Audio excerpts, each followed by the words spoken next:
দুর্গাপূজার রঙিন আয়োজন, আলোয় ভরা সেই পূজার প্যান্ডেল যেখানে প্রতিদিনই মেতে উঠেছে বলিউডের তারকাদের মিলন মেলা। রানী মুখার্জি থেকে কাজল, রণবীর, আলিয়া থেকে বিপাশা কিংবা অজয় দেবগন সবাই ছিলেন চোখে পড়ার মতো উপস্থিতিতে। তবুও উৎসবের মাঝেই ভক্তদের মনে এক বড় প্রশ্নচিহ্ন, কেন সেখানে দেখা মেলেনি রানীর মেয়ে আদিরার। ভারতীয় গণমাধ্যম সূত্রে জানা যায়, জন্মের পর থেকেই মেয়েকে লোকচক্ষুর আড়ালে রেখেছেন রানী মুখার্জি। কখনো কোনো ছবি প্রকাশ্যে আসেনি। স্যান্ডেলিনা সো, রূপচর্চায় আভিজাত্য।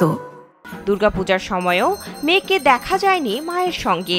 এদিকে কাজল তার 2 সন্তানকে নিয়েই পূজার 4টি দিন খুব আনন্দে কাটালেন।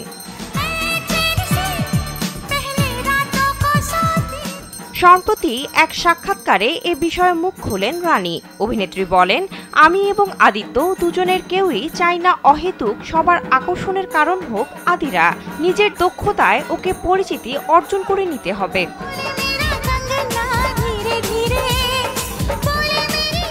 তিনি আরও বলেন, শুধু মা বাবার পরিচিতিতে সবসময় সেরাটা পাক তা আমরা কেউ চাই না।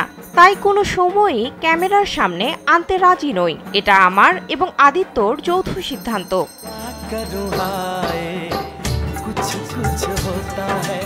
দুর্গাপূজায় বহুবার ক্যামেরার সামনে ধরা দিয়েছেন রানী, কিন্তু সেখানে স্বামী এবং মেয়েকে ছাড়াই বাকি আত্মীয়দের সঙ্গে আনন্দ করতে দেখা যায় এই অভিনেত্রীকে।